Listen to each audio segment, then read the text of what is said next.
Before we get into how management can deal with and protect the immigrant worker from getting mistreated, let me start off by defining the different types of mistreatments and ways it can occur in the workplace. At the moment, there are four main mistreatments that commonly arise in an intercultural workplace. First, the religious harassment or religious discriminations. Because of the cultural difference, an individual with a religion that differs from the norm of the company may face workplace harassment or intolerance towards religious traditions, holidays, or customs. An example of that is the religious tradition of Jewish people, in which they are not allowed to work during Saturday. An extreme case of that would be a pressure to convert religion. The second type of harassment, and maybe the most common type, is racial harassment. This can happen when the victim experiences intolerance from its workplace regarding its skin color, race, or ancestry, and can take the form of racial jokes, comments, or even insults. The third type of harassment is power harassment, which more often than not is psychological rather than physical. It's a form of bullying where someone will take advantage of its power to require excessive demands of exhausting or the opposite, demeaning demands that are far below the employee's capabilities. In the case of immigrants, it can also take the form of intrusions into the employee's personal life. Now that we've listed the main type of discriminations, we will illustrate them with the interview that we conducted with immigrants workers here in San Francisco.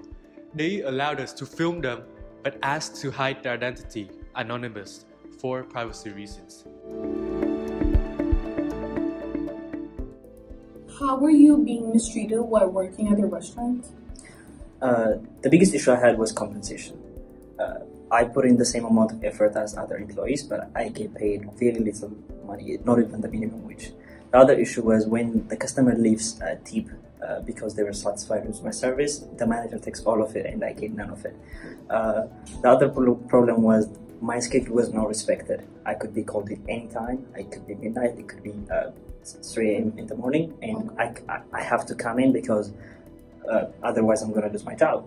And I was under the impression that I cannot go anywhere and voice my complaints because I didn't have a work authorization to work in the US, and there was no government entity that could listen to my complaints without any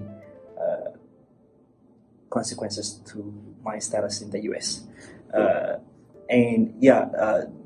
The restaurant had some employee handbook, but those rules do not apply to me and other illegal employees because we're not considered employees. We're actually there just to assist, and we're being given pocket cash, not actually wages. The other issue was there was a continuous and non-stop bombardment of verbal abuse, and that was the other thing that actually made working there next to impossible.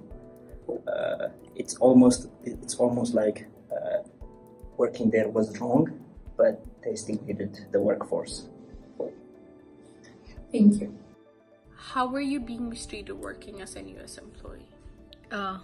When I first came here, it was hard for me to fit in because of my qualification, and I was verified enough to work, but I had everything, my work permit, and I have every of my documents. When I got my job, I was hired under the minimum wage because of my English skill, and when I talked to the manager to raise my salary, she decreased my working hours, and she knows that I couldn't get hired because of my English skill, and it was very hard for me to work there.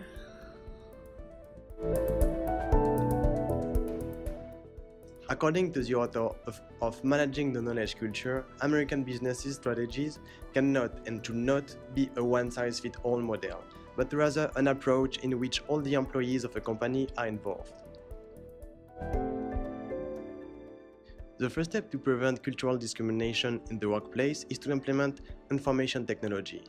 As we've seen in the interviews, immigrants workers are most of the time put aside in terms of payroll. To prevent any fraud of mispayment, upper managers can ensure that computerized payroll is in use for all employees. The best way to prevent racial harassment is to create a diversified workplace. This will ensure everyone has equal power. In the case the company does not have the financial capability to do that, managers can minimize this by educating their staff. Jennifer Gordon, a graduate student from Harvard, creator of the Workplace Project, suggests to empower immigrants workers with leadership training. A way to do that would be through hosting team-building sessions regularly, giving the employees the chance to tell their own story and giving the manager the chance to resolve the conflict. The third step is to create a transparent environment by ensuring all employees have access to the company's policies. More particularly, managers should implement an anti-discrimination policy to make sure all employees are aware of their rights. A clear statement pointing out the consequences of harassment behavior appears to be an effective way to prevent mistreatment in the workplace. Overall, mistreatment in the workplace should be an issue that all managers should be concerned about.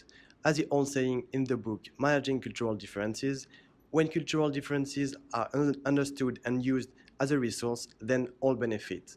When they are not, the costs are significant.